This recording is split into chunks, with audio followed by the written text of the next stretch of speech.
Bom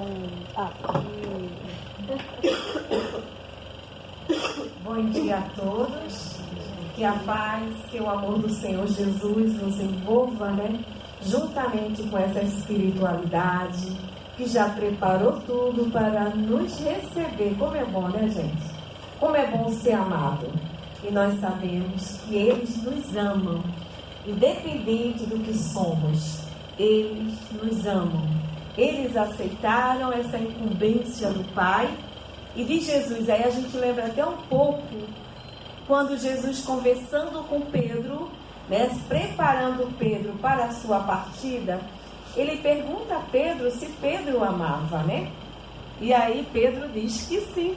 E ele pergunta outra vez, aí já vai falando, Pedro, Simão, tu me amas? E Pedro já ficou assim, de novo.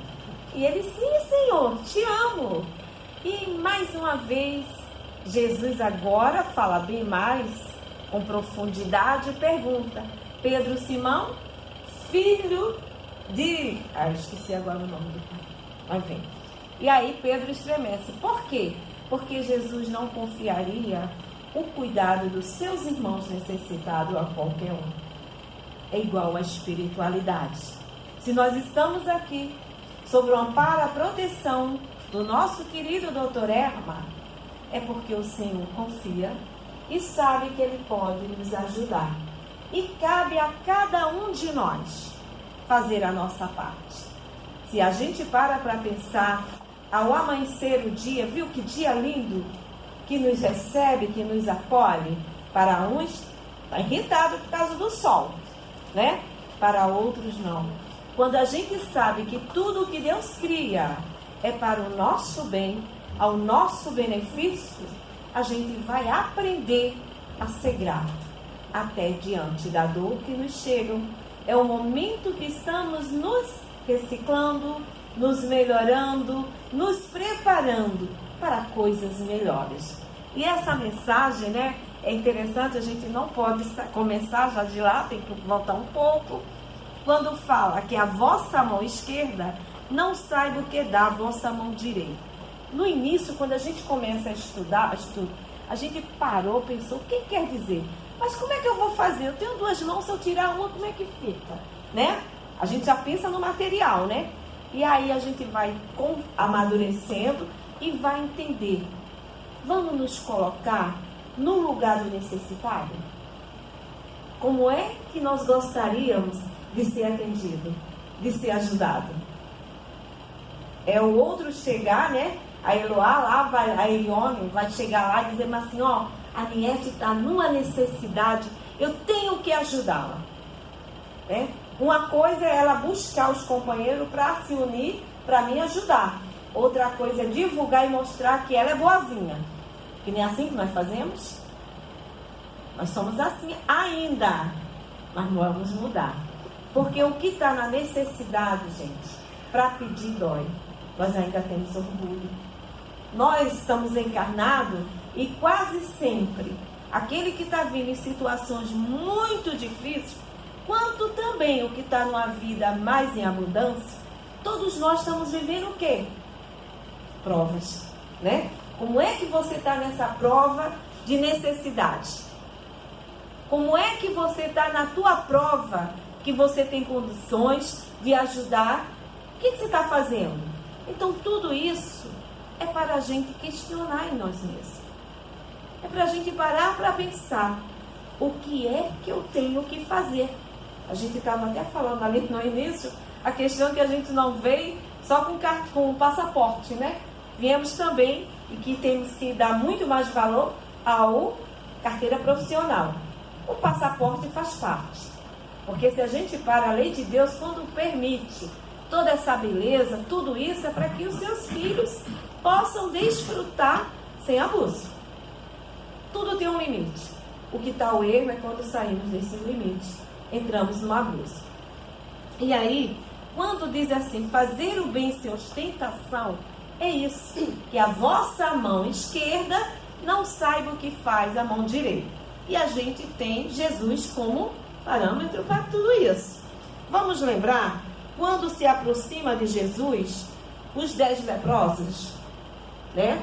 E que se chegam perto dele, sabendo que ele estava ali, e eles perguntam, Jesus pergunta: o que queres que eu faça?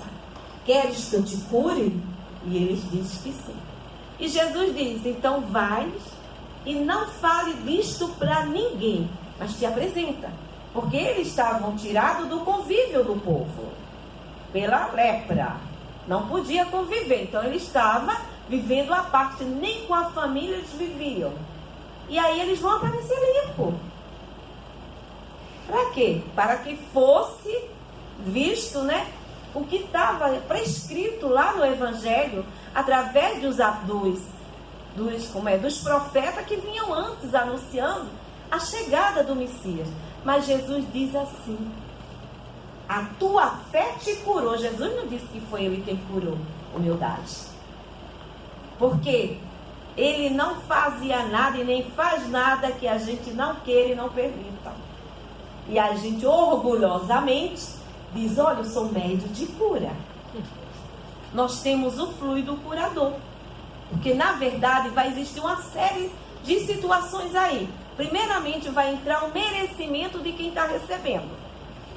Se aquilo que ele vai receber é para uso dele como espírito, que a gente só vê a condição de homem encarnado, a gente não vê a condição do espírito. E aí ele vai entrar nisso. Vai entrar, poxa, se conseguir, ele vai voltar a fazer tudo. Jesus não dizia: vais e não peques mais. Então vai entrar uma série de questões. E sem contar, somos instrumento da espiritualidade. São eles. Ambos são eles quem nos dirigem. Aí sim, a partir do momento que eu tenho essa disponibilidade de um fluido curador, eu vou trabalhar da qualidade a este fluido. É diferente. É através do estudo, é através do sentimento, o desejo de fazer o bem. E aí é um investimento. A espiritualidade está investindo em mim, mas eu também tenho que investir em mim. E aproveitar a oportunidade que esses espíritos estão nos dando. Porque, na verdade, mediunidade, gente, é a bênção que veio para nós dar um salto maior em nossa caminhada nesta encarnação. Porque quantas coisas, através do estudo, do compromisso, a gente deixa de fazer, que nos levaria a dor e sofrimento na frente. Então não é privilégio e nem é punição. É oportunidade de fazer o bem, e que esse bem que primeiro recebe somos nós.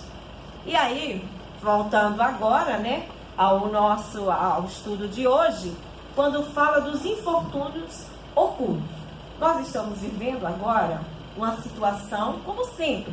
Se a gente dizer: ah não, a crise passa uma, vem duas, vem três, né? Isso é só para mostrar que nós estamos aonde? No mundo de provas e expiações. Mas quantas vezes se passam despercebidos de nós situações que estão ao nosso lado, que a gente dá de ombro, é o indiferente, né? A gente vê, mas não é meu, não é nada meu, a gente passa. Esses são muitos infortúnios ocultos. Aí de vez em quando a própria divindade dá uma arrumada, uma mexida, que a gente está vivendo agora com Minas, né? Essa situação. Muitas vezes a gente vai se mexer mais com o lado de fora, com o que está acontecendo, do que com o que está aqui ao lado. A gente passa nas ruas, nunca houve tanto morador de rua quanto agora, gente. É muito. Nós chegamos um tempo, eu pertenço também ao grupo da deusa lá de Teresa de Ávila, que nós fazemos o Natal de rua. Nós, uns 5 anos atrás, nós levávamos 2.500 ceias de Natal para a rua, no dia 25. E terminamos voltando com quase 800, porque não tinha tanto aqueles moradinha, mas em vista de hoje não tinha. E aí a gente passou a diminuir. Agora nós estamos levando 600 a 800 ceias de Natal. Só que é muita gente. Desempregados, né? Pessoas que se ligaram ao vício, que não quiseram ter uma disciplina no lar e preferem ir para as ruas. E aí, quantos de nós, naquele dia a gente tá, caravana, a gente vai, e é uma emoção, é um sentimento que a gente não tem palavras para expressar. Mas quantas vezes nós, durante o ano, passamos e vemos esses irmãos lá embaixo e não damos atenção? E uma vez lá na Tijuca, eu vindo do médico, estava um senhor assim no canto, e eu me aproximei. Eu sempre ando com a fruta, um biscoito, uma coisa na bolsa, né? Até mesmo por minha causa. E aí, aí eu passando, eu fui dar lá para ele. Aí sabe o que ele falou para mim? Senhora, o alimento é mais fácil a gente receber, a água não. Porque a água, eles não podem se aproximar do estabelecimento. E aquilo a gente tem que parar para pensar. O que é a água? A gente vive sem ela? Aí naquela hora eu estava com a garrafa d'água, eu também ando com a garrafa d'água na bolsa, né? Porque eu bebo muita água. E aí naquela hora eu não tinha usado ainda, eu abri e dei para ele. Era até uma garrafa que eu gostava, mas o que é isso? São material. E aí toda vez a gente para pensar. E todos esses benefícios nós temos. E a gente não valoriza. Aquilo que para nós é descaso, para o outro é necessidade. E aí vem aqui essa colocação, né, desse espírito que é Kardec, quem traz esse estudo para nós. Não é instrução dos espíritos. Quando diz assim, ó, nas grandes calamidades, a caridade se manifesta e surgem generosos movimentos para reparar os desastres. Porém, ao lado desses desastres gerais, existem milhares de desastres particulares que a gente nem toma atenção. A gente já parou, eu sei que não é querer cuidar da vida do outro, que é chato, né? A gente não quer que ninguém cuide da nossa, então não vamos fazer. Mas nós já paramos para observar os nossos vizinhos, mesmo que seja em apartamento, que apartamento tem isso, a gente entra, fechou a porta, acabou, né? Mas a gente tem a curiosidade de, no mínimo, a gente quando passa naquele quadro que está os nomes e tudo, da gente olhar, observar, ler alguma coisa. Quantos ao lado nosso, morando do nosso lado, é solitário, está sozinho? Aí uma vez mandaram para mim, no zap, uma criança, uma garotinha que percebeu isso. Ela via que aquela senhora estava sempre só, que não tinha visita, não tinha ninguém. E aí, num domingo, ela chama a mãe para almoçar no corredor. Pega, puxa a mesa, puxa as coisas, e ela vai batendo em cada porta, chamando as pessoas para fazer isso. Pessoas que já moravam há muitos anos e não se conheciam. Aí foi lá, foi buscar a senhorinha, e essa senhorinha morava só, não tinha ninguém. Como é bom a gente poder ser útil, né? Olhar para o outro, não é querer saber da vida do outro, mas ter a oportunidade de ver que o outro é teu irmão. E a gente ainda diz, somos filhos de Deus, né? Aí está lá até no capítulo 9, no item 2, e até Mateus, quando traz para a gente, falando, né, que nós herdaremos a terra e nos sentiremos filhos de Deus, se formos simples, pacíficos e mansos. E a gente, o que é que faz? A gente se isola, né? Não quer saber da vida do outro. Não é para saber da vida do outro, é saber quantas vezes tem casos até que houve de uma pessoa que estava morta há 3 dias no seu apartamento e ninguém sabia. Porque tem pessoas que também se trancam, eles não querem. E a gente tem que respeitar, né? Mas aí a gente tem que estar de olho para ver os movimentos. E aí, essa senhora, aí vem a questão. Podemos estar no mundo, como Jesus disse, estar no mundo sem ser do mundo, mas participar do mundo. A sociedade nos chama, fazemos parte, né? Temos toda uma vida social. E aí eu lendo agora aqui, até eu botei o nome de 2 pessoas maravilhosas, Tereza Cristina, né? Lá da família imperial de Dom Pedro, que ela, fazer o bem como ela fez, E ela não fez alarde. Ela, o que acontecia? Ela saía sempre, às vezes, à tardezinha, com um avental, né? Que português adora um avental, né? E aí, ninguém sabia o que. Ela saía pela porta dos fundos lá do castelo dela e ia para os campos, levando frutas e pães. Até um dia que o marido descobriu. O que você sempre sai? E ela saía assim, ela não era gorda, era magrinha. E ela saía com aquele monte de coisa, até que um dia ele descobriu que era ela levando pão e levando frutos para os camponeses.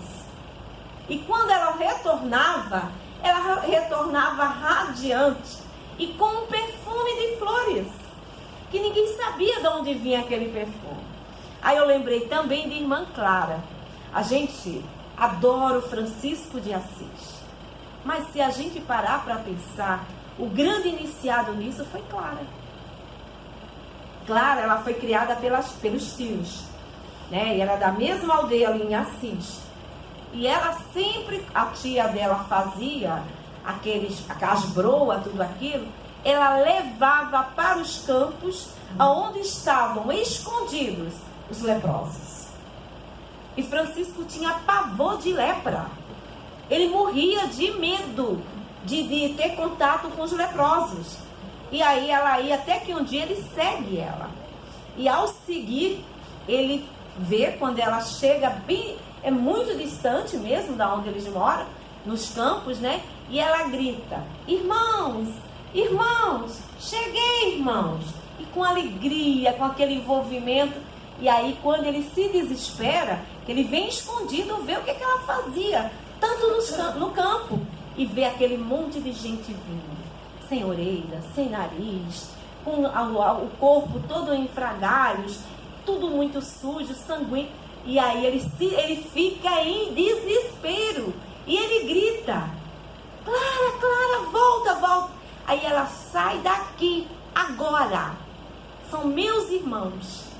E ela vai dar alimento para cada um. Até que quando ele entende, né? E quando começa a oração, né? A oração que ele faz, né? A oração São Francisco, quem iniciou foi ela. Não foi ele. Ele deu o complemento. É por isso que são almas que já vêm caminhando há muitas e muitas encarnações, e que não foi só aqui na Terra, já vem de outros, né? Outros planos até mais elevados, né? E que agora a gente sabe que eles dois estão conduzindo esses espíritos em alta envergadura junto ao Vitor Hugo, trazendo, arrebanhando esses espíritos que vêm nos ajudar no momento em que nós estamos vivendo de dor e de sofrimento, trazendo espíritos de órgãos para nos ajudar. São espíritos que não têm compromisso mais com a terra, mas por amor a Jesus, vêm para nos ajudar. E aí vem essa irmã aqui, né, que a gente sabe que é Condesa Paula, né? E que é um trabalho lindíssimo que a nossa irmã Lúcia Garcia tem lá na Marechal Malé, que é a Condesa Paula, o trabalho de rua, e que também tem no centro todo esse trabalho. E aí o que acontece? Ela vai buscar a necessidade de cada um. Primeiro ela vai e faz uma avaliação. O que se precisa, o que se necessita. E aí ela tem o dia dela da semana, aonde ela vai levar o alimento, a vestimenta, a medicação, mas acima de tudo, a palavra que consola, a palavra que conforta e que diz para o irmão: isso passa. Nesse momento você está passando e eu estou aqui para te ajudar. Você não está só. E aí ela vai fazendo toda, só que ela ainda deixa uma lição a mais. A filhinha dela quer ir com ela. E ela pergunta: o que tens para servir? Porque se você der o que eu estou te dando, você só está passando de mão. Você não está fazendo nada. Qualquer um pode fazer isso. Mas dado que você constrói, vem comigo, vem fazer os curativos, cortar as unhas, ler para quem não sabe ler, já não tem mais condições, falar, conversar, cantar, dá o que tu tem de ti para o outro, porque a gente dá o que não é nosso para o outro, a gente não está dando, a gente está transferindo. Agora dar o que é nosso é o nosso sentimento, porque é uma questão não de esmola, é uma questão de doação, dar de ti mesmo para o outro. E aí ela vai e fala para a filha isso, e a filha acompanha. E quem era esta mulher que ao sair se veste em trajes humildes para não humilhar aqueles a quem ela vai servir? Não diz seu nome, não fala seu estado social, ao contrário, se iguala, é filho de Deus como eu, e faz seu trabalho. Não quer saber se é católico, evangélico, o que é? Faz seu trabalho. E ao término do dia, que é aquilo que Santo Agostinho nos chama, nos convida a fazer todas as noites. O que eu fiz de bom hoje? O que eu deixei de fazer, né? E é interessante que o nosso Baltazar diz aqui, né? A caridade desenvolvida criteriosamente traz para o homem condições de vida superior. Aí a gente tem que buscar no pensamento desse espírito, né? Entender o que é isso. Eu não vou fazer o bem porque eu me acho bom, mas eu vou fazer para ajudar o meu irmão. O que ele está precisando é aquilo que você se sente. Como eu gostaria de ser nesse momento atendido. Como eu gostaria de ser ajudado. Faça com o outro. É isso. Se a gente pega esta medida que Jesus nos ensinou, faça o outro que gostaria que o outro te fizesse, aí a gente vai entender, compreender. Aí tem um estudo aqui que vai ser futuro, tá? Não é de hoje, mas é na mesma questão que eu gosto muito, que é de Irmã Rosália. Irmã Rosália, como São Vicente de Paulo, ele tem umas mensagens lindíssimas, assim, que comove mesmo, que a gente tem que parar. Não é só a gente ouvir, bonito, gostei, vamos depois reler, vamos nos colocar, né, no contexto do que está trazendo. E é interessante que ela diz assim, ó, desejava, está no item 10 do mesmo capítulo, desejava que compreendesse bem o que deve ser a caridade moral, aquela que cada um de vós pode praticar, aquela que nada custa de material, mas, no entanto, é a mais difícil de ser praticada. Oramos uns pelos outros. Nós estamos vivendo e sempre vivemos. A gente está agora, porque está sentindo agora, né? Em questão dos nossos governos e tudo isso. São irmãos nossos que faliram sim em outros tempos e que estão tendo oportunidade de se erguerem e que muitos não estão aproveitando. E o que é que nós temos que fazer? Julgar, condenar, criticar? Orar por eles. Porque também nós estamos tendo oportunidade de estar outra vez com eles. Ninguém está num local onde não precisa estar. E aí o que nós estamos fazendo? Julgando, condenando, criticando? Vamos orar. Não foi para isso que nós estamos aqui. Nós estamos aqui para ser diferentes. Fazer o bem sem olhar a quem. E aí ela vai e nos chama. Aí a gente lembra lá da questão 886, que é o BIP, né? O BIP é benevolência, indulgência e perdão. Olha lá, são 3 exercícios que nós temos. E ele nem pede que a gente faça de uma vez. Vá fazendo aos poucos. Ser benevolente. A gente sabe o que é isso? Então vamos procurar saber, sentir. Porque quem primeiro vai se beneficiar com isso somos nós. O ser que é benevolente, o ser que é apaziguado, que traz a bondade em si, ele não adoece. Porque as doenças são construção nossa. Tem um livro, que eu até já falei aqui, chamado Educação dos Sentimentos. E o nosso Jason de Camargo, né, é um espírita, e ele é do Rio Grande do Sul. E ele vai fazer uma análise e traz cada órgão nosso que se refere a um tipo de sentimento. Tem aquela questão que a gente está bem, e dependendo do que a gente passou, do sentimento que nos avassalou, aí vem, muitas vezes, uma dor de cabeça que a gente não sabe de onde. E a gente acha que foi algo que a gente comeu, ruim. Tem sempre a questão da empada, que foi a azeitona da empada, né? Não, foi teu azedume mesmo. Foi tua intolerância.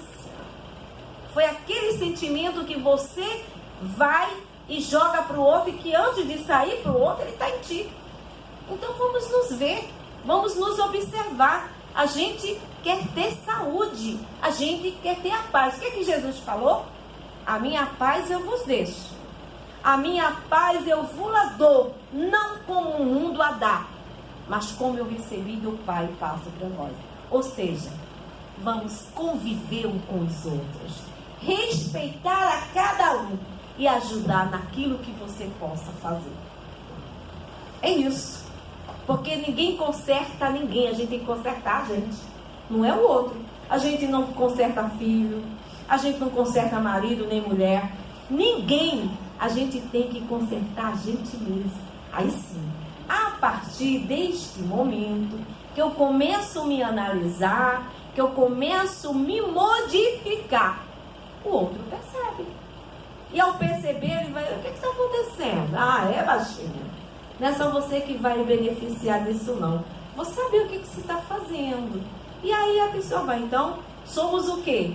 Também uma luz para alguém. Mas não adianta a gente ficar falando, ficar querendo fazer doutrinação em ninguém, né? A gente é facilitador, a gente oferece. E nada melhor do que o nosso próprio exemplo. Que ainda não são os melhores, mas a gente está na luta, né? E aí, a gente vai entender, porque é engraçado é que Baltazar diz assim, ó.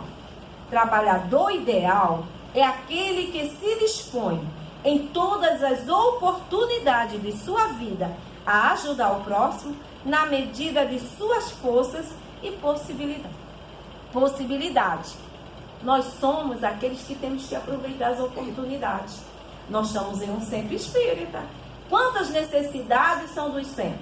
Eu procuro saber o que eu posso fazer para ajudar. Muitas vezes é até mesmo pegar um copinho que alguém esqueceu, deixou caído ali. Às vezes é distribuir uma página. Às vezes é receber quem está chegando aqui pela primeira vez, né? Passou ali, viu? Ó, porque vamos imaginar, o anjo de guarda dessa pessoa teve um trabalho. Olha ali naquele colégio, no sábado de manhã, tem um estudo do Evangelho. Vamos lá, e a pessoa de repente muda seu caminho, não sabe por quê. E para aqui na frente e diz assim, o que é que tem aqui? Aí a pessoa que está lá diz, aqui, hoje tem o centro espírita. Eu posso ver? Posso. Aí vem subindo. E quando chega na entrada, né, o anjo de guarda está ali, com ela.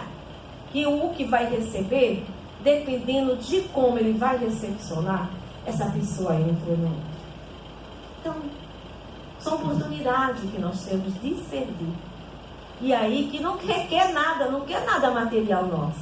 É aquilo que você já construiu dentro de si para o outro. Então já estamos chegando no nosso tempo, né? Estou olhando ali. E aí, ele vai falando mais aqui, quando ele diz assim, com cada bem que fizermos, é a nossa página, tá, gente? Que é muito bom a gente levar para casa, né? A gente lê. E antes de continuar aqui, eu não sei se todos vocês fazem o culto do Evangelho no lar. Vamos aprender a fazer o culto no lar. Se não sabe, pede aqui a casa, que eu sei que uma das meninas ou dos meninos vai ter condições de ajudar, de ensinar, porque a gente não tem que ser espírita só no centro espírita. Temos que ser espírita o tempo todo. E um dos maiores locais aonde temos que trabalhar se chama nosso lar, porque aqueles que mais necessitamos desenvolver o sentimento está lá dentro. A gente sai, vai para a rua, faz tudo e depois volta com eles lá. E aí? Como é que eu vou resolver esse pepino? Como é que eu vou fazer isso? Falei da mansidão, Eu falei da caridade, a benevolência, indulgência, perdão. E aqui? Como é? Minha mãe não é fácil. E aí eu tô crente que eu tô exercendo bonitinho. Então vamos exercer dentro do nosso lar. Tem um ditado que diz: hábito de casa sai a praça. E a gente tá mascarando. Em casa nós somos os terrores. Na rua nós somos as graciosidades. Então vamos aprender a ser único para todos, né? Tem uma prece da prece do amanhã que fala que a cada dia nós possamos, né, ser aquele que o outro presinta sua presença, a presença divina em nós. Não é bom a gente sentir assim? Então por que não em casa com os seus? E aí ele fala assim: com cada bem que fizermos, a cada momento em que agirmos na prática da caridade, estaremos cumprindo os nossos deveres perante a sociedade, que cada circunstância em que tivermos de agir no bem seja aproveitado por nós. Então, o tempo todo, Deus nos dá a oportunidade de sermos melhores, de fazermos o bem. É o tempo todo, não existe um momento especial. É todo o tempo. E aí, nós estamos perdendo essa oportunidade, porque a gente precisa de plateia, para que o outro veja que eu sou boa, né? Aí, enquanto eu estou lá sozinha, chega um necessitado e eu fujo, corto até caminho. Isso me lembra bem, a gente tem que dar um exemplo nosso, né? Seja bom ou ir. Eu fui para o Norte Shopping fazer lá uns negócios, pagar umas contas, e desci, estava apressada porque eu já tinha que ir para o trabalho. Nisso veio um jovem na minha direção e me pede dinheiro para comer, estava com fome. E eu estou com pressa. Caramba, doutora Bezerra, assim, foi na minha frente. Aí eu fui devagar, dando ré. Me aproximei dele, aí eu, vamos lá. Fui levar, porque eu sabia que ele sozinho não ia entrar, né? Aí eu, desculpa, doutor Bezerra, me desculpa. É isso. Que a gente ainda não é. Quando isso estiver internalizado em nós, não tem problema. Todos que de nós se aproximar, a gente vai servir, não importa. Mas muitas vezes, a gente leva esses puxão de orelha. Olha só, você vai falar sobre a caridade. O que você deixou de fazer? E aí a gente vai fazendo isso. E para fechar, tem esse livrinho que eu amo, que quem tiver também é muito bom para fazer. O culto do Evangelho no lar, gente. Vamos trazer luz para o nosso lar. Vamos permitir que Jesus possa estar conosco. Joana de Ângeles tem um livro, que agora eu não lembro o nome, ela abre dizendo assim: o lar que abre as portas para receber Jesus. E quando aquele é um dia, é um compromisso. O mesmo dia, a mesma hora, seja sozinho. Ah, mas eu sou só. Jesus falou, foi bem claro: onde tiver 2 ou mais em meu nome, lá eu estarei. Então, mesmo que fisicamente eu esteja só, eu tenho um anjo de guarda, eu tenho um protetor, eu tenho benfeitores, e a gente pode convidar o doutor Erma, que ele não vai se aborrecer, ao contrário, ele vai gostar de ser o protetor do nosso culto no lar. Antônio de Aquino, pode chamar, tem um altivo mesmo, que altivo a gente conviveu com ele. Chama aquele que você acredita, Francisco de Assis, Irmã Clara, seja quem você tenha fé, para poder ser o teu mentor do teu lar. E vamos trazer Jesus para o nosso lar. Vamos aprender a conviver com Ele, não só no centro espírita. E essa mensagem está no livro Os Caminhos da Paz. Mensagem recebida por diversos espíritos no lar de Teresa. É a nossa querida Brunilde Mendes do Espírito Santo. E incrível que pareça, quando eu peguei a mensagem de Antônio de Aquino, né? Então já viu, é puro amor, né, gente? Puro amor. Aí diz assim: caridade e amor. A caridade é o amor em ação. Quem retarda o gesto de amor trai o tempo do Senhor. A dor não pode esperar. Amar é doar-se. Mas a mão referta do moedas não é condição imprescindível para que o amor se expanda. A riqueza quase sempre encarcera o coração nas grades do preconceito, que justifica a avareza, erguendo-se contra as forças da solidariedade. O amor intui o caminho, a caridade ilumina. Só assim o coração vence os obstáculos e alcança sua divina meta. O amor é a árvore da vida, a caridade é a seiva que alimenta.